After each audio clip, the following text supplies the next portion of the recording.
Essentially, your character in Portal is based on Cerberus, the three-headed hound of Hades. What inspiration, if any, did you get from Cerberus for Portal? No, I didn't. I'm not aware. Oh, okay. So this might have been some kind of psychedelic trip that I had and pulled from some other universe for it. But no, I assumed that when you were really? doing the Portal to Hell my thing, you were gosh. going to look up the mythology, and you're like, okay, well, I suppose. Well, the way we looked up the portal to hell is sort of like the metaphorical portals to hell in society today. Yeah. As horrifying as circumstances are, Yes. they are literally everywhere. In your local laundromat, with Right. your neighbor, in countries abroad. So it's just like when a person is just trying to get through their day, right? You're literally just trying to deal with your own mental health, with your own, with your kids, with your spouse, with your anything. Right. It's just like, yeah, there's a portal to hell. What is the advantage, in your experience, of having the director also author the script? I think with Woody, initially the character of Ed was written to be played by a straight male actor. Okay. And then I read the script, and for whatever reason, I knew who Ed was. I knew she was female. I knew her past beyond the script. And because Woody is the writer as well as the director, I could go to him personally with all of my intuitive inklings about her history that aren't included in the script. And he was so generous in approving of and giving me leeway for all of that, including me offering things like her home in the managerial office in the laundromat, and the things that would be there, like a mini fridge and toothpaste and toothbrush, and so it's a gift. The character of Alana in I Like Movies is an amalgam of frustrations that happens when childhood dreams versus reality collide. How did that play into your character? I think that one of the through lines in I Like Movies for Alana was broken dreams and becoming neutral. I think that when a dream is alive, it's colorful and it's vibrant and there's music. And I think that when a dream dies or must die for a person's survival, which I think was the case for her, only neutrality could really save her.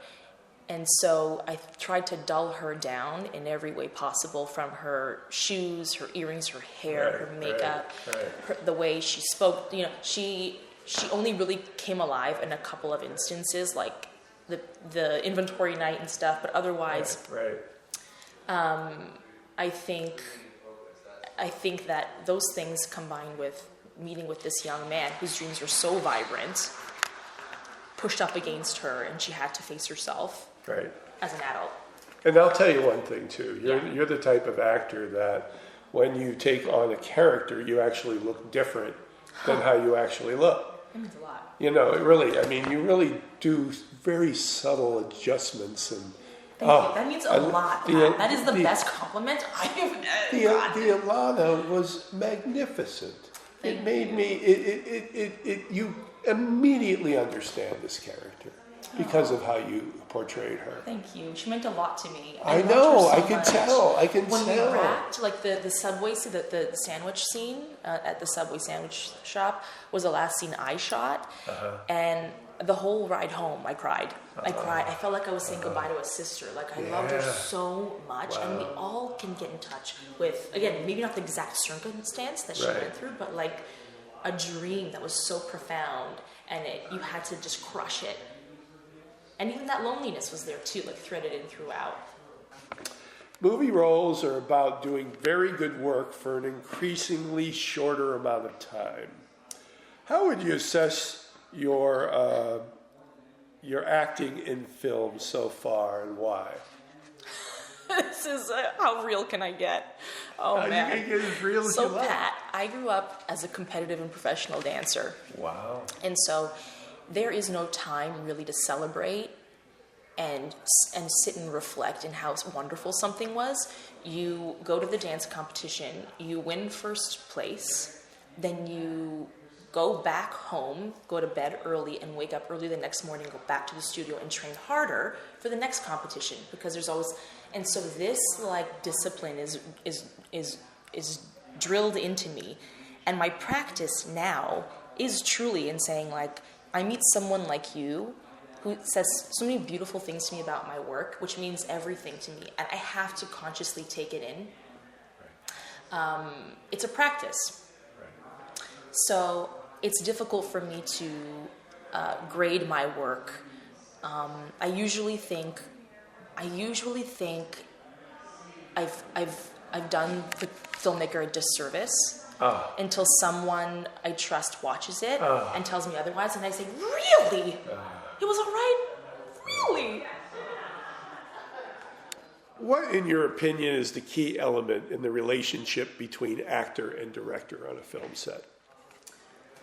I think there has to be a trust in both directions, but I think that when an actor auditions for the role, they're trying to take ownership of it. Right. But when an actor is given the role or books the role, they must take complete ownership of it and take it away from the director and take it away from the writer. Interesting, yeah. And if the director if it's going to be a sweet marriage, the director knows that and gives it to you. Like, for example, on I Like Movies, when I booked Alana, Chandler and I met over Zoom for the first time, and it was like 2 hours, and we hung out together, and she was asking me, like, so, like, you know, when the second time that Alana meets Lawrence, like, why does she say the thing that when she says that thing? Why would she say that? She was asking me questions. And not in a way to prod and see what I did. She was curious. Yeah. I found the same thing with Woody, and I found the same thing with a number of other filmmakers. They ask me questions, and that is a gift. But also, as the actor, you have to own it. I love it. So which early piece of acting was your breakthrough, creating the knowledge that this would be your entire life? My first leading role in a film was for an MTV movie called Turn the Beat Around. And it was a dance film. Yeah.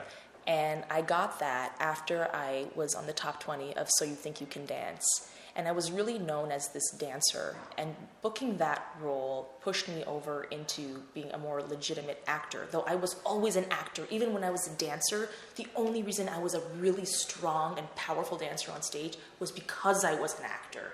It wasn't my technical efficiency, because that wasn't me. Right. But I think that role really made me feel like, wow, this is like something I can do. And also I feel like I honor the craft of acting so much that it can stifle. When you honor something so much, it can stifle you. Like, wow, I have like such adoration for people that I look up to, these actors. And I think that film gave me some confidence to say it's totally possible, and we're all really the same. Oh, that's so great. Thank God that happened. Blessing. Okay, finally. What is your dream stage role, and what is your dream movie type role? My dream stage role is to play Velma Kelly in Chicago on Broadway.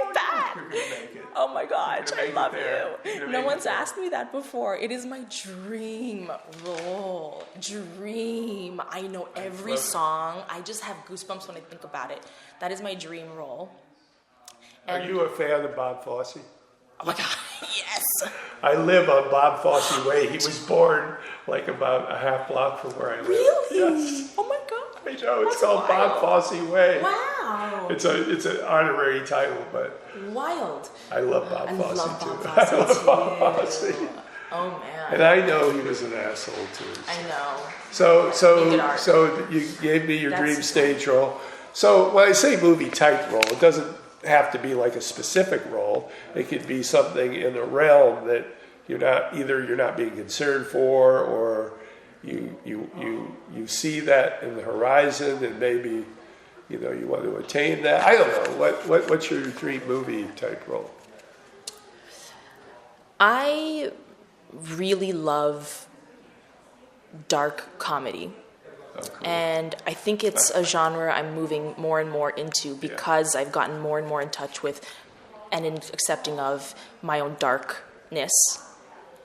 And telling it through the lens of humor is like the kindest thing you can do for an audience because it removes the shame. I could cry.